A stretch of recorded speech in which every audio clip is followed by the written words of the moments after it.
The Undertakers. When ye say to Tubaki, my brother, when ye call the hyena to meat, M-E-A-T, not E-E-T, ye may cry the full truth with Jakala, the belly that runs on 4 feet. Jungle law. Respect the aged. It was a thick voice, a muddy voice that would have made you shudder. A voice like something soft breaking in two. There was a quaver in it, a croak and a whine. Respect the aged, oh companions of the river, respect the aged. Nothing could be seen on the broad reach of the river except a little fleet of square-sailed wooden pinned barges loaded with building stone that had just come under the railway bridge and were driving downstream. They put their clumsy helms over to avoid the sandbar made by the scour of the bridge piers, and as they passed, 3 abreast, the horrible voice began again. O Brahmins of the river, respect the aged and the infirm. A boatman turned where he sat on the gunwale, lifted up his hand, said something that was not a blessing, and the boat creaked on through the twilight. The broad Indian river, that looked more like a chain of little lakes than a stream, was as smooth as glass, reflecting the sandy red sky in mid-channel, but splashed with patches of yellow and dusky purple near and under the low banks. Little creeks ran into it in the wet season, but now their dry mouths hung clear above the waterline. On the left shore, almost under the railway bridge, stood a mud and brick and thatch and stick village, whose main street, full of cattle going back to their byres, ran straight to the river and ended in a sort of rude brick pierhead, where people who wanted to wash could wade in step by step. That was the ghat of the village of Muggerghat. Night was falling fast over the fields of lentils and rice and cotton in the low-lying grounds yearly flooded by the river, over the reeds that fringed the elbow of the bend, and the tangled jungle of the grazing grounds behind the still reeds. The parrots and crows, who had been chattering and shouting over their evening drink, had flown inland to roost, crossing the outgoing battalions of the flying foxes. And cloud upon cloud of water birds came whistling and honking to the cover of the reed beds. There were geese, barrel-headed and black-backed teal, widgeon, mallard, and sheldrake with curlews, and here and there a flamingo. A lumbering adjutant crane brought up the rear, flying as though each slow stroke would be his last. Respect the aged, Brahmins of the river! Respect the aged! The adjutant half turned his head, sheered a little in the direction of the voice, and landed stiffly on the sandbar below the bridge. Then you saw what a ruffianly brute he really was. His back view was immensely respectable, for he stood nearly 6 feet high, and looked rather like a very proper bald-headed parson. In front it was different, for his alley sloper-like head and neck had not a feather to them, and there was a horrible raw skin pouch on his neck under his chin, a hold-all for the things his pickaxe beak might steal. His legs were long and thin and skinny, but he moved them delicately and looked at them with pride as he preened down his ashy gray tail feathers, glanced over the smooth of his shoulder and stiffened into a stand at attention. A mangy little jackal who had been yapping hungrily on the low bluff cocked up his ears and tail and scuttered across the shallows to join the adjutant. He was the lowest of his caste. Not that the best of jackals are good for much, but this one was peculiarly low, being half a beggar, half a criminal, a cleaner-up of village rubbish heaps, desperately timid or wildly bold, everlastingly hungry, and full of cunning that never did him any good. "Ugh," he said, shaking himself dolefully as he landed. "May the red mange destroy the dogs of this village. I have 3 bites for each flea on me. And all because I only looked, mark you, at an old shoe in a cow byre. Can I eat mud?" He scratched himself under his left ear. "I heard," said the adjutant in a voice like a blunt saw going through a thick board. "I heard there was a newborn puppy in that same shoe." "To hear is one thing, to know is another," said the jackal, who had a very fair knowledge of proverbs, picked up by listening to men round the village fires of an evening. "Quite true, so to make sure I took care of that puppy while the dogs were busy elsewhere." "They were very busy," said the jackal. "Well, I must not go to the village hunting for scraps yet a while, and so there truly was a blind puppy in that shoe?"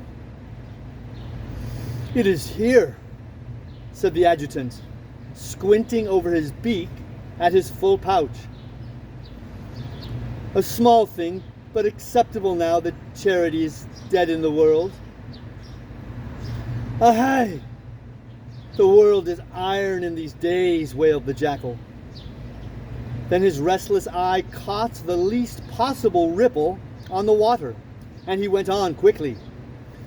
"Life is hard for us all, and I doubt not that even our excellent master, the pride of the gaunt and the envy of the river, a liar, a flatterer, and a jackal were all hatched out of one egg," said the adjutant, to nobody in particular, for he was rather a fine sort of a liar on his own account when he took the trouble. "Yes, the envy of the river," the jackal repeated, raising his voice. "Even he, I doubt not, finds that since the bridge has been built, good food is more scarce. But on the other hand, though I would by no means say this to his noble face, he is so wise and so virtuous as I, alas, am not." "When the jackal says that he is gray, how black must the jackal be?" muttered the adjutant. He could not see what was coming. "That his food never fails, and in consequence there was a soft grating sound as though a boat had just touched in shoal water. The jackal spun round quickly and faced, it is always best to face, the creature he had been talking about. It was a 24-foot crocodile, cased in what looked like treble riveted boilerplate, studded and keeled and crested. The yellow points on his upper teeth just overhanging his beautifully fluted lower jaw. It was the blunt-nosed mugger of Muggergot, older than any man in the village, who had given his name to the village, the demon of the ford before the railway bridge came. Murderer, man-eater, and local fetish in one. He lay with his chin in the shallows, keeping his place by an almost invisible rippling of his tail. And well the jackal knew that one stroke of that same tail in the water could carry the mugger up the bank with the rush of a steam engine.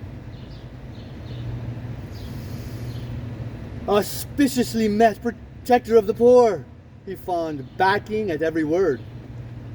A delectable voice was heard, and we came in the hopes of sweet conversation. My tailless presumption while waiting here led me, indeed, to speak of thee. It is my hope that nothing was overheard. Now the jackal had spoken just to be listened to, for he knew flattery was the best way of getting things to eat. And the mugger knew that the jackal had spoken for this end. And the jackal knew that the mugger knew. And the mugger knew that the jackal knew that the mugger knew. And so they were all very contented together. The old brute pushed and panted and grunted up the bank, mumbling, "Respect the aged and infirm."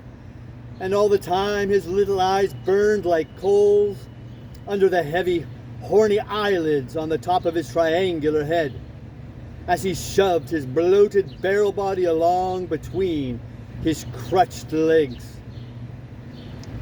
Then he settled down, and accustomed as the jackal was to his ways, he could not help staring for the 100th time when he saw how exactly the mugger imitated a log adrift on the bar.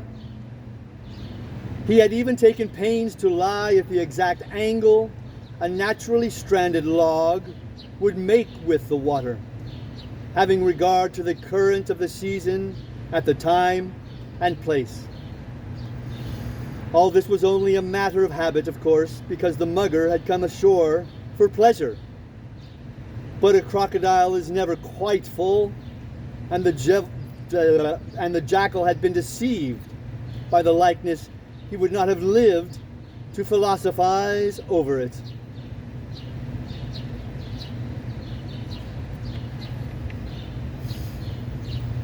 "My child, I heard nothing," said the mugger, shutting one eye. "The water was in my ears, and also I was faint with hunger. Since the rail bridge was built, my people at my village have ceased to love me, and that is breaking my heart." "Ah, shame," said the jackal. "So noble a heart too, but men are all alike to my mind." "Nay, they are very great differences indeed," the mugger answered gently.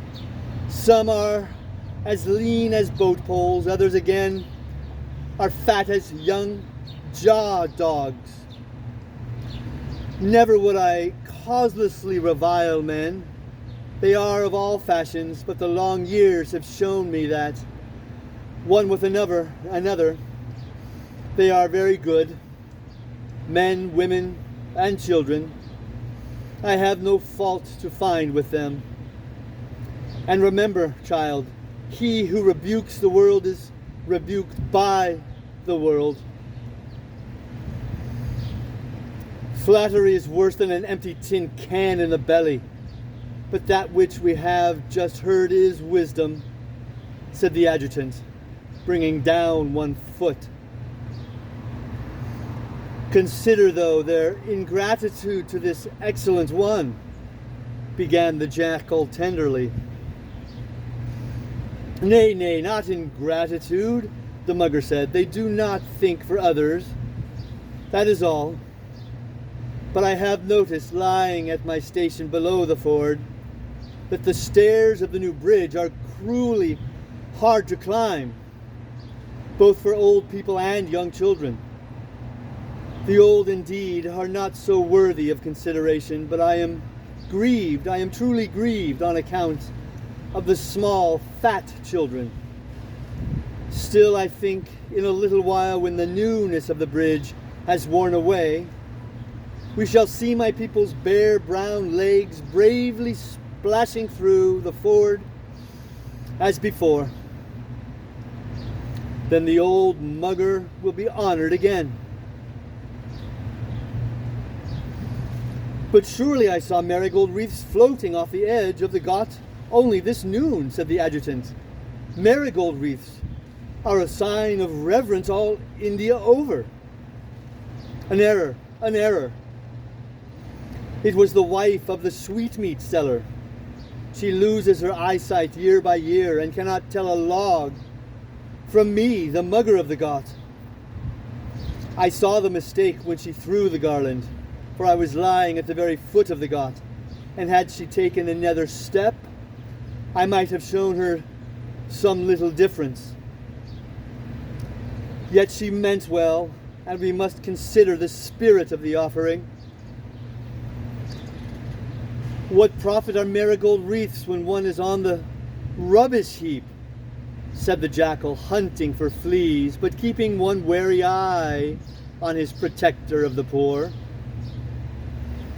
True, but they have not yet begun to make the rubbish heap that shall carry me. 5 times have I seen the river draw back from the village and make new land at the foot of the street. 5 times have I seen the village rebuilt on the banks, and I shall see it built yet times 5 more. I am no faithless fish-hunting gavial. I, as Kazi today and Prayag tomorrow, as the saying is, but the true and constant watcher of the ford. It is not for nothing, child, that the village bears my name. And he who watches long, as the saying is, shall at last have the reward. I have watched long, very long, nearly all my life, and my reward has been bites and blows, said the jackal. Ho, ho, ho, roared the adjutant. In August was the jackal born, the rains fell in September. Now such a fearful flood as this, said he, I can't remember. There is one very unpleasant peculiarity about the adjutant. At certain times he suffers from acute attacks of the fidgets or cramp in his legs.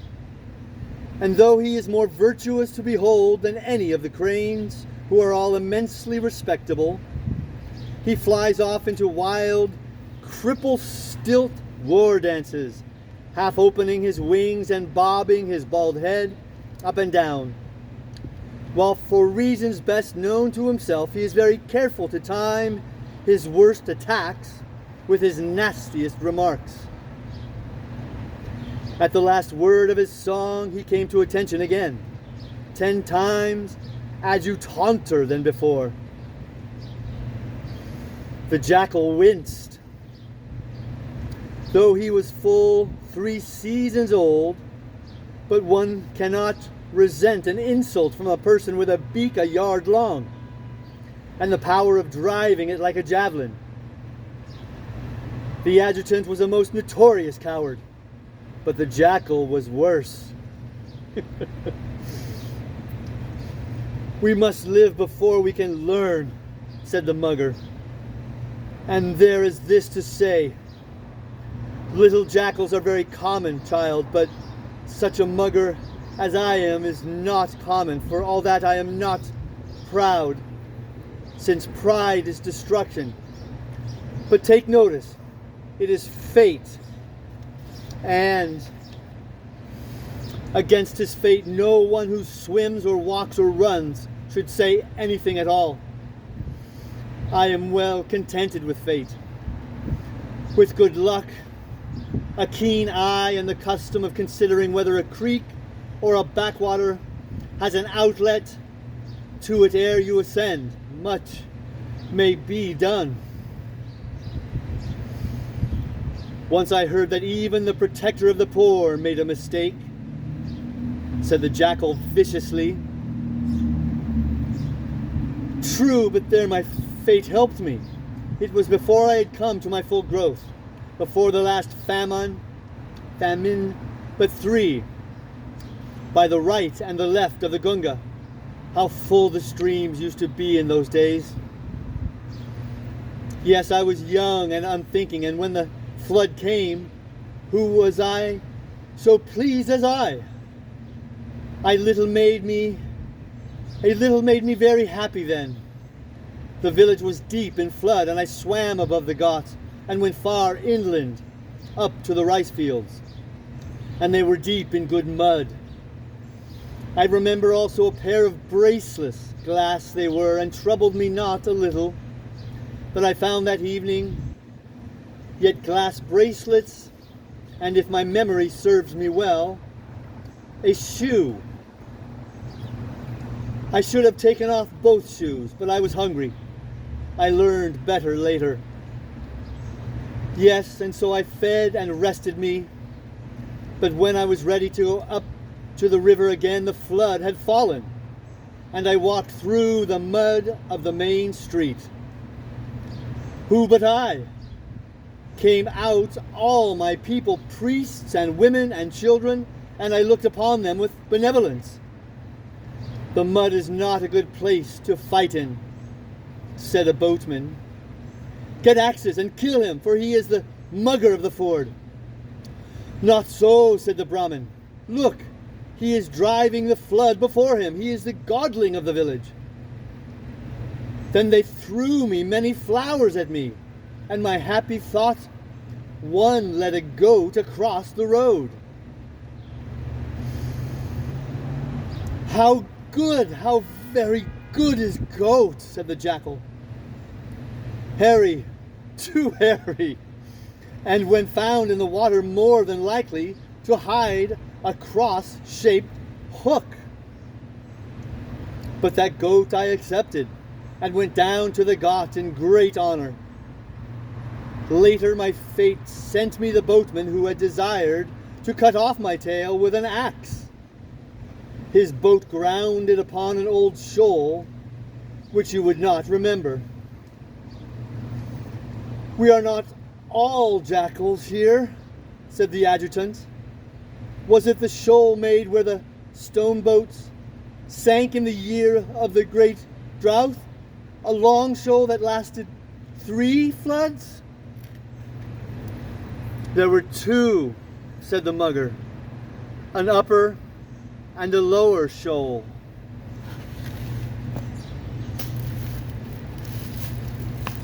Aye, I forgot a channel divided them, and later dried up again, said the adjutant, who prided himself on his memory. On the lower shoal, children and my well-wisher's craft grounded. He was sleeping in the bows, and half awake leaped over his waist. No, it was no more than to his knees to push off. His empty boat went on and touched again below the reach. As the river ran then, I followed because I knew men would come out to drag it ashore. And did they do so? Said the jackal, a little awe-stricken. This was hunting on a scale that impressed him. There and lower down they did. I went no farther, but that gave me 3 in one day, well-fed manjins, boatmen, all and except in the case of the last, then I was careless. Never a cry to warm those on the bank. Ah, noble sport, but what cleverness and great judgment it requires, said the jackal. Not cleverness, child, but thought. A little thought in life is like salt upon rice, as the boatmen say, and I have thought deeply always. The Gavial, my cousin, the fish-eater, has told me how hard it is for him to follow his fish, and how one fish differs from the other, and how he must know them all, both together and apart. I say that is wisdom, But on the other hand, my cousin the Gavial lives among his people. My people do not swim in companies, with their mouths out of the water, as Rua does. Nor do they constantly rise to the surface of the water and turn over on their sides like Mahu and Little Chapta. Nor do they gather in shoals after flood, like Bachua and Shilwa. All are very good eating, said the adjutant, clattering his beak. So my cousin says, and makes a great to-do over hunting them, but they do not climb the banks to escape his sharp nose. My people are otherwise. Their life is on the land, in the houses, among the cattle. I must know what they do and what they are about to do, and adding the tail to the trunk, as the saying is, I make up the whole elephant. Is there a green branch and an iron ring hanging over a doorway? The old mugger knows that a boy has been born in that house and must someday come down to the Goths to play. Is a maiden to be married? The old mugger knows, for he sees the men carry gifts back and forth, and she too comes down to the Goth to bathe before her wedding. And he is there. Has the river changed its channel and made new land where there was only sand before? The mugger knows.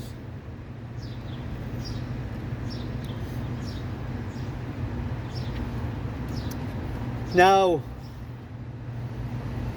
of what use is that knowledge, said the jackal. The river has shifted even in my little life.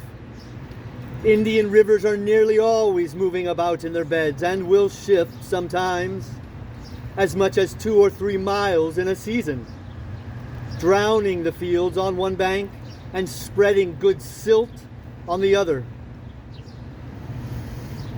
There is no knowledge so useful, said the mugger, for new land means new quarrels. The mugger knows, the mugger knows. As soon as the water has drained off, he creeps up the little creeks that men think would not hide a dog, and there he waits. Presently comes a farmer saying he will plant cucumbers here and melons there in the new land that the river has given him. He feels the good mud with his bare toes. Anon comes together another, saying he will put onions and carrots and sugar cane in such and such places. They meet as boats adrift meet, and each rolls his eyes at the other under the big blue turban. The old mugger sees and hears. Each calls the other brother, and they go to mark out the boundaries of the new land. The mugger hurries with them from point to point, shuffling very low through the mud. Now they begin to quarrel. Now they say hot words. Now they pull turbans. Now they lift up their lathis, clubs. And at last one falls backward into the mud, and the other runs away. When they come back, the dispute is settled as the iron-bound bamboo of the loser witnesses. Yet they are not grateful to the mugger. No, they cry, "Murder!" And their families fight with sticks, 20 aside. My people are good people, upland Jats, Maoris of the Bet. They do not give blows for sport. And when the fight is done, the old mugger waits far down the river out of sight of the village, behind the Kikar scrub yonder. They come down, my broad-shouldered Jats, 8 or 9 together under the stars, bearing the dead man upon a bed. They are old men with grey beards and voices as deep as mine. They light a little fire. Ah, how well I know that fire. And they drink tobacco and they nod their heads together forward in a ring, or sideways toward the dead man upon the bank. They say the English law will come with a rope for this matter, and that such a man's family will be ashamed, because such a man must be hanged in the great square of the jail. Then they say, the friends of the dead, let him hang! And the talk is all to do over again. Once, twice, 20 times in the long night. Then says one at last, the fight was a fair fight. Let us take blood money, a little more than is offered by the slayer, and we will say no more about it. Then do they haggle over the blood money, for the dead was a strong man, leaving many sons. Yet before Amra Tavela, sunrise, they put the fire to him a little, as the custom is, and the dead man comes to me, and he says no more about it. Aha, my children, the mugger knows, and my Malwa Jats are a good people. They are too close, too narrow in the hand for my crop, croaked the adjutant. They waste not the polish on the cow's horn, as the saying is, and again, who can glean after a Malway? Ah, I glean them, said the mugger. Now in Calcutta of the South in the old days, the adjutant went on, everything was thrown into the streets, and we picked and chose. Those were dainty seasons. But today they keep their streets as clean as the outside of an egg, and my people fly away. To be clean is one thing, through dust, sweep and sprinkle 7 times a day, wearies the very gods themselves. There was a down country jackal had it from a brother, who told me that in Calcutta of the South, all the jackals were as fat as otters in the rains. Said the jackal, his mouth watering at the bare thought of it. Ah, but the white faces are there, the English, and they bring dogs from somewhere down the river in boats, big fat dogs, to keep these same jackals lean, said the adjutant. They are then as hard-hearted as these people. I might have known. Neither earth, sky, nor water shows charity to a jackal. I saw the tents of a whiteface last season after the rains, and also I took a new yellow bridle to eat. The white faces do not dress their leather in the proper way. It made me very sick. That was better than my case, said the adjutant. When I was in my 3rd season, a young and bold bird, I went down to the river where the big boats came in. The boats of the English are thrice as big as this village. He has been as far as Delhi, and says all the people there walk on their heads, muttered the jackal. The mugger opened his left eye and looked keenly at the adjutant. It is true, the big bird insisted. A liar only lies when he hopes to be believed. No one who had not seen these boats could believe this truth. That is more reasonable, said the mugger. And then, from insides of this boat, they were taking out great pieces of white stuff, which in a little while turned to water. Much split off and fell about on the shores, and the rest they swiftly put into a house with thick walls. But a boatman who laughed took a piece no larger than a small dog and threw it to me. I, all my people, swallow without reflection, and that piece I swallowed as is our custom.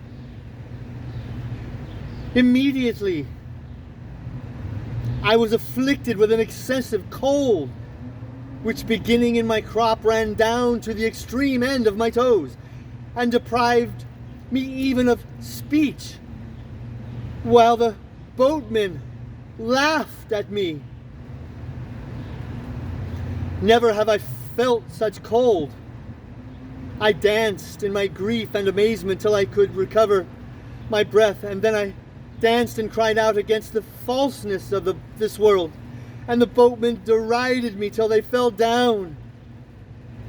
The chief wonder of the matter, setting aside that marvelous coldness, was that there was nothing at all in my crop when I had finished my lamentings.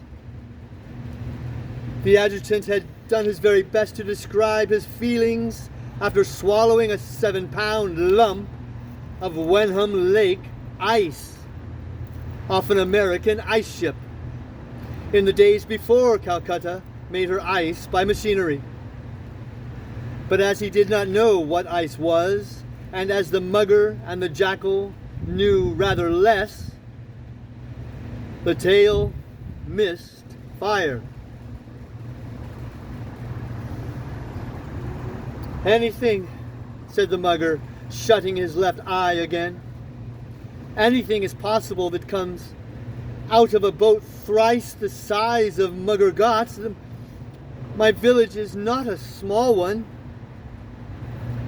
There was a whistle overheard on the bridge, and the Delhi mail slid across, all the carriages gleaming with light, and the shadows faithfully following along the river. It clanked away into the dark again, but the mugger and the jackal were so well used to it that they never turned their heads. "Is there anything less wonderful than a boat thrice the size of Mugger Ghaut?" said the bird, looking up. "I saw that built, child. Stone by stone I saw the bridge piers rise, and when the men fell off, they were wondrous sure-footed for the most part, but when they fell, I was ready. After the first pier was made, they never thought to look down the stream for the body to burn.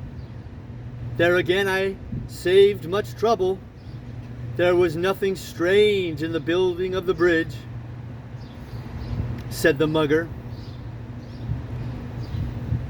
"But that which goes across, pulling the roofed carts, that is strange," the adjutant repeated.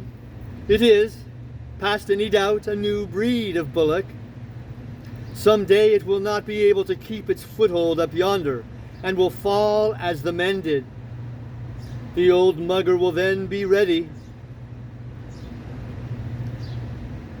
The jackal looked at the adjutant, and the adjutant looked at the jackal. If there was one thing they were more certain of than another, it was that the engine was everything in the wide world except a bullock. The jackal had watched in time and again from the aloe hedges at the side of the line, and the adjutant had seen engines since the first engine ran in India. But the mugger had only looked up at the thing from below, where the brass dome seemed rather like the bullock's hump. Yes, a new kind of bullock," the mugger repeated ponderously, to make himself quite sure in his own mind. "Certainly it is a bullock," said the jackal. "And again it might be," began the mugger pettishly. "Certainly, most certainly," said the jackal, without waiting for the other to finish. "What?" said the mugger angrily, for he could feel that the others knew more than he did. "What might it be? I never finished my words. You said it was a bullock." "It is anything the protector of the poor pleases. I am his servant, not the servant of the thing that crosses the river."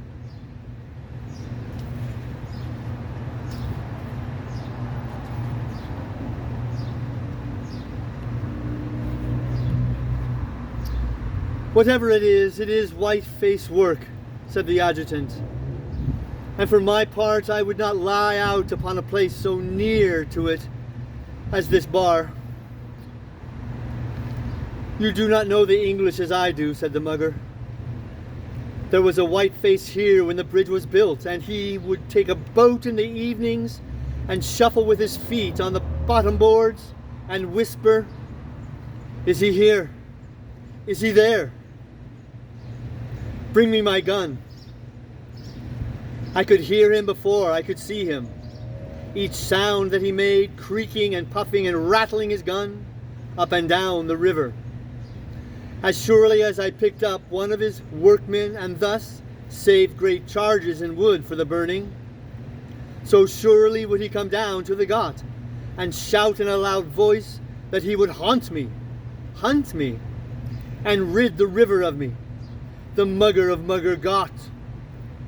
Me, children. I have swum under the bottom of his boat for hour after hour and heard him fire his guns at logs. And when I was well sure he was wearied, I have risen by his side and snapped my jaws in his face. When the bridge was finished, he went away. All the English hunt in that fashion, except when they are hunted. Who hunts the white faces? Yapped the jackal excitedly. No one now, but I have hunted them in my time. I remember a little of that hunting. I was young then, said the adjutant, clattering his beak significantly. I was well established here. My village was being built for the third time. I remember when my cousin, the Gavial, brought me word of rich waters above Benares.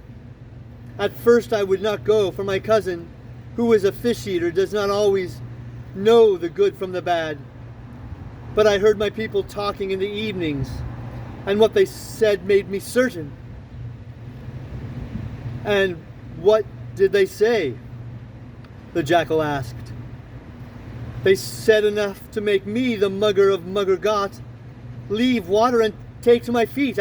I went by night, using the littlest streams as they served me. But it was the beginning of the hot weather and all the streams were low. I crossed dusty roads.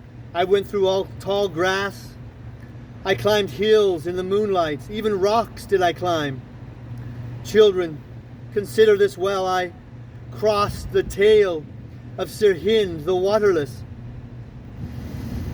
Before I could find the set of the little rivers that flow Gungaward, I was a month's journey from my own people and the banks that I knew. That was very marvelous. What food on the way?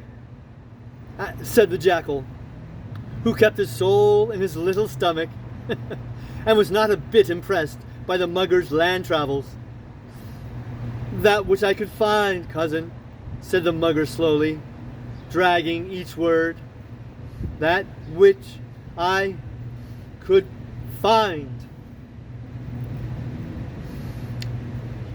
Now you do not call a man a cousin in India unless you think you can establish some kind of blood relationship.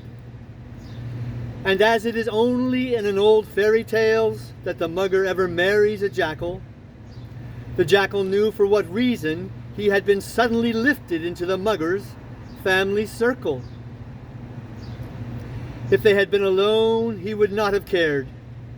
But the adjutant's eyes twinkled with mirth at the ugly jest. Assuredly, father, I might have known, said the jackal. A mugger does not care to be called the father of jackals, and the mugger of Mugger Ghat said as much, and a great deal more, which there is no use in repeating here. The protector of the poor has claimed kinship. How can I remember the precise degree? Moreover, we eat the same food. He has said it, was the jackal's reply. That made matters rather worse, for what the jackal hinted at was that the mugger must have eaten his food on that land march fresh, and fresh every day instead of keeping it by him till it was in a fit and proper condition, as every self-respecting mugger and most wild beasts do when they can. Indeed, one of the worst terms of contempt along the riverbed is eater of fresh meat. It is nearly as bad as calling a man a cannibal. That food was eaten 30 seasons ago, said Adjutant quietly. If we talk for 30 seasons more, it will never come back. Tell us now what happened when the good waters were reached after thy most wonderful land journey. If we listened to the howling of every jackal, the business of the town would stop, as the saying is. The mugger must have been grateful for the interruption, because he went on with a rush. By the right and left of the Gunga, when I came there, never did I see such waters.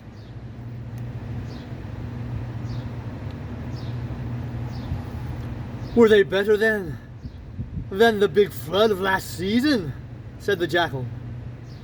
Better. That flood was no more than comes every 5 years. A handful of drowned strangers, some chickens, and a dead bullock in muddy water with cross currents. But the season I think of, the river was low, smooth, and even. And as the Gavial had warned me, the dead English came down, touching each other. I got my girth in that season, my girth and my depth, from Agra, by Etwa, and by the broad waters of Allahabad. Oh, the eddy that set under the walls of the fort at Allahabad, said the adjutant. They came in there like the Wigian to the reeds, and round they swung thus. He went off into his horrible dance again, while the jackal looked on enviously. He naturally could not remember the terrible year of the mutiny when they were talking about. The mugger continued. Yes, by Allahabad one lay still in the slack water and let 20 go by to pick one, and above all, the English were not cumbered with jewelry and nose rings and anklets as my women are nowadays. To delight in ornaments is to end with a rope for a necklace, as the saying is. All the muggers of all the rivers grew fat then, but it was my fate to be fatter than them all. The news was that the English were being hunted into the rivers, and by the right and left of the Gunga we believe it was true. So far as I went south, I believed it to be true, and I went downstream beyond the Mongir and the tombs that look over the river. I know that place, said the adjutant. Since those days, Mongir is a lost city. Very few live there now. Thereafter I worked upstream very slowly and lazily, and a little above Mongir there came down a boat full of white faces, alive. They were, as I remember, women, lying under a cloth spread over sticks and crying aloud. There was never a gun fired at us watchers of the fords in those days. All the guns were busy elsewhere. We could hear them day and night inland, coming and going as the wind shifted. I rose up full before the boat because I had never seen white faces alive, though I knew them well otherwise. A naked white child kneeled by the side of the boat, and stooping over, must needs try to trail his hands in the river. It is a pretty thing to see how a child loves running water. I had fed that day, but there was a little unfilled space within me. Still, it was for sport and not for food that I rose at the child's hands. They were so clear a mark that I did not even look when I closed. But they were so small that my jaws rang true. I am sure of that. The child drew them up swiftly, unhurt. They must have passed between tooth and tooth, those small white hands. I should have caught him crosswise and at the elbows. But as I said, it was only for sport and desire to see new things that I rose at all. They cried out one after another in the boat, and presently I rose again to watch them. The boat was too heavy to push over. They were only women, but he who trusts a woman will walk on duckweed in a pool, as the saying is. And by the right and left of Gunga, that is true. Once a woman gave me some dried skin from a fish, said the jackal. I had hoped to get her baby, but horse food is better than the kick of a horse, as the saying is. What did thy women do? She fired at me with a short gun of a kind I have never seen before or since, 5 times, one after another. The mugger must have met with an old-fashioned revolver. And I stayed open-mouthed and gaping, my head in the smoke. Never did I see such a thing. 5 times as swiftly as I waved my tail, thus. The jackal, who had been growing more and more interested in the story, had just time to leap back as the huge tail swung like a scythe. Not before the 5th shot, said the mugger, as though he had never dreamed of stunning one of his listeners. Not before the 5th shot did I sink. And I rose in time to hear a boatman telling all those white women that I was most certainly dead. One bullet had gone under a neck plate of mine. I know not if it is still there, for the reason I cannot turn my head. Look and see, child. It will show that my tale is true. I, said the jackal, shall an eater of old shoes, a bone cracker, presume to doubt the word of the envy of the river? I think I see where this is going.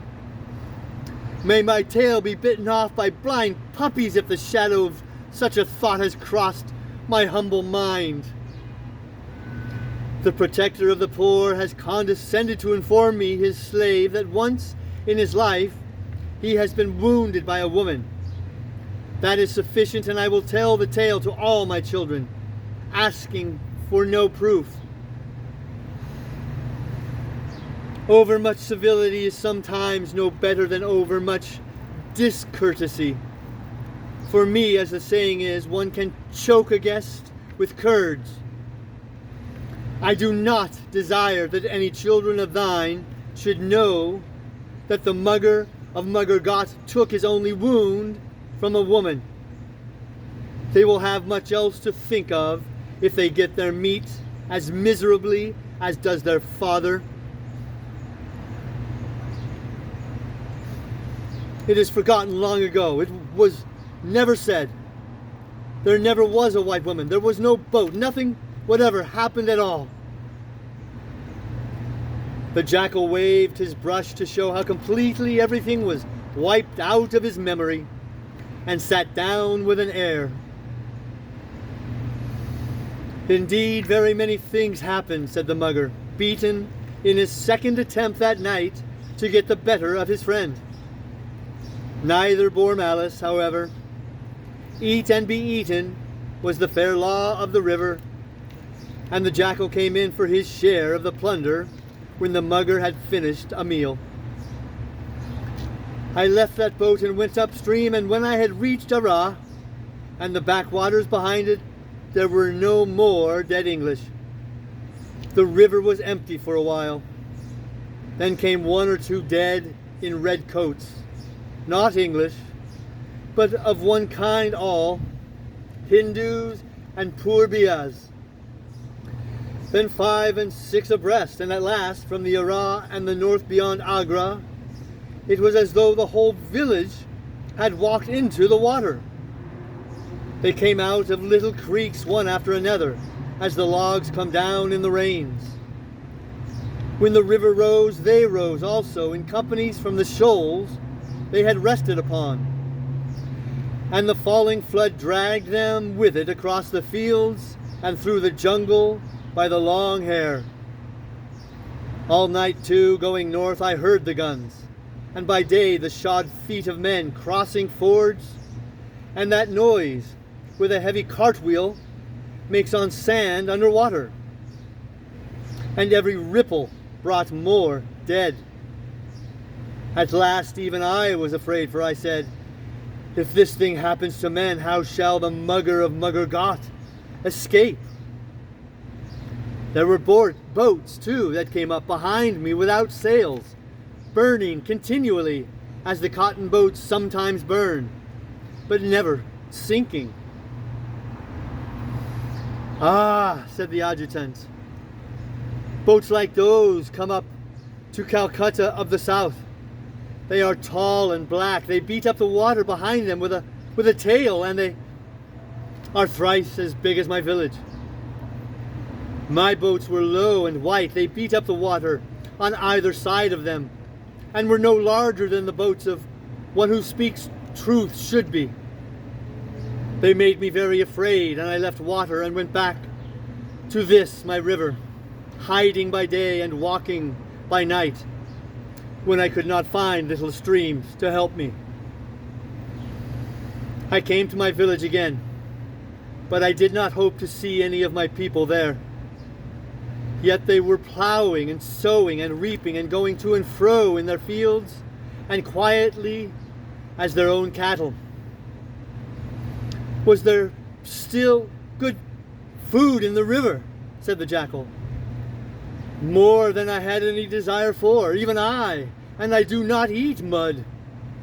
Even I was tired, and as I remember, a little frightened of this constant coming down of the silent ones. I heard my people say in my village that all the English were dead, but those that came, face down with the current, were not English, as my people saw. Then my people said that it was best to say nothing at all, but to pay the tax and plow the land.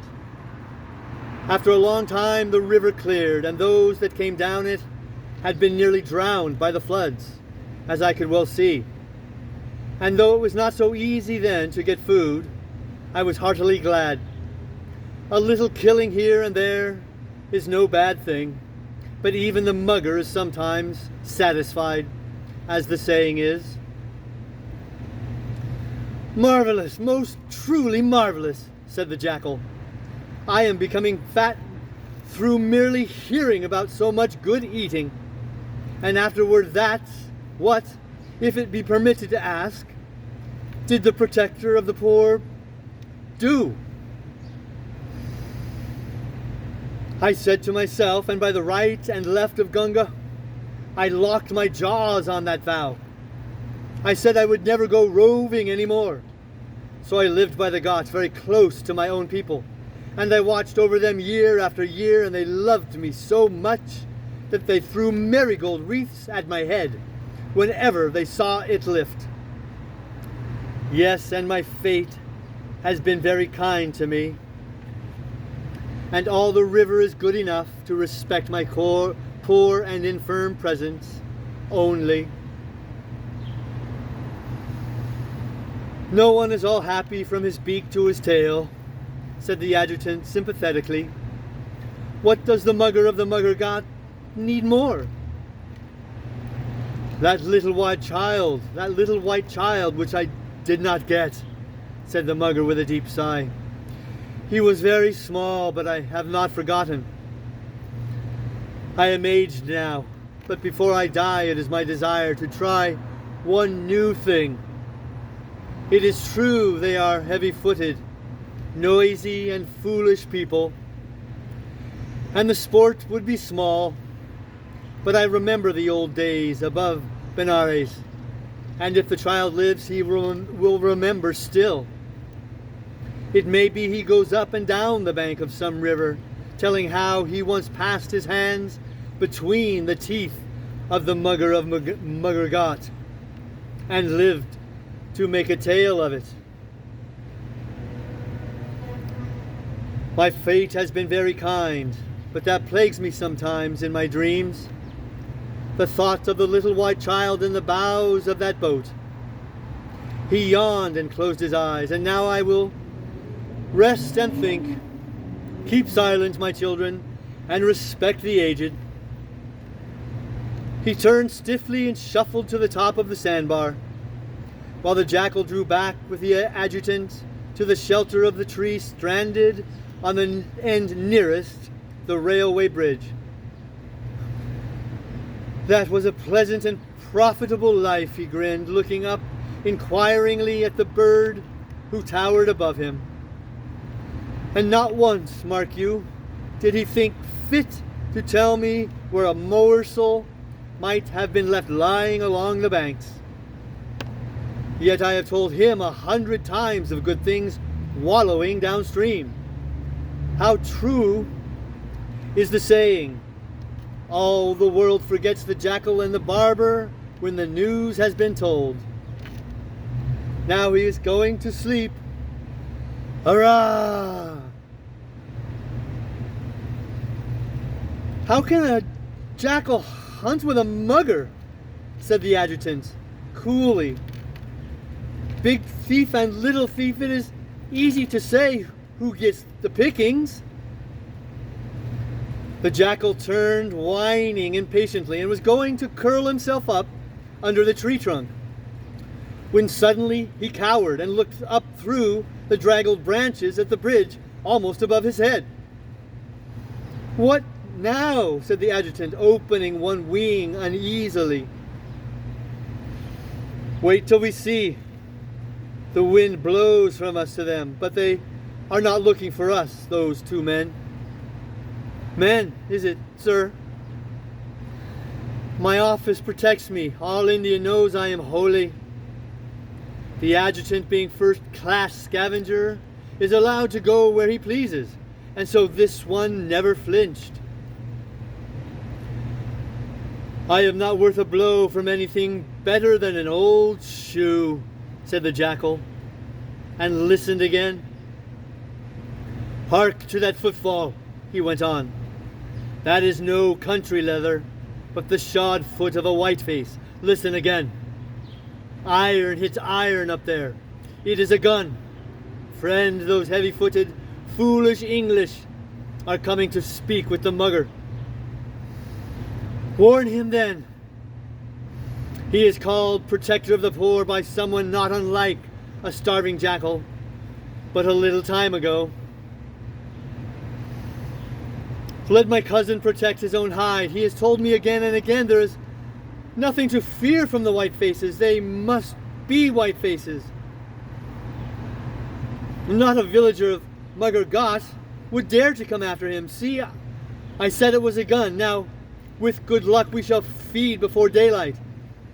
He cannot hear well out of water, and this time it is not a woman. A shiny barrel glittered for a minute in the moonlight on the girders. The mugger was lying on the sandbar as still as his own shadow. His 4 feet spread out a little, his head dropped between them, snoring like a mugger. A voice on the bridge whispered, "It's an odd shot, straight down almost, but as safe as houses. Better try behind the neck. Golly, what a brute! The villagers will be wild if he's shot, though. He's the Giota, godling, of these parts." "I don't care a rap," another voice whispered. "He took about 15 of my best coolies while the bridge was building, and it's time he was put an end to. I've been after him in a boat for weeks. Stand by with the martini as soon as I've given him both barrels of this. Mind the kick, then. A double 4 bores, no joke. That's for him to decide. Here goes. There was a roar like the sound of a small cannon.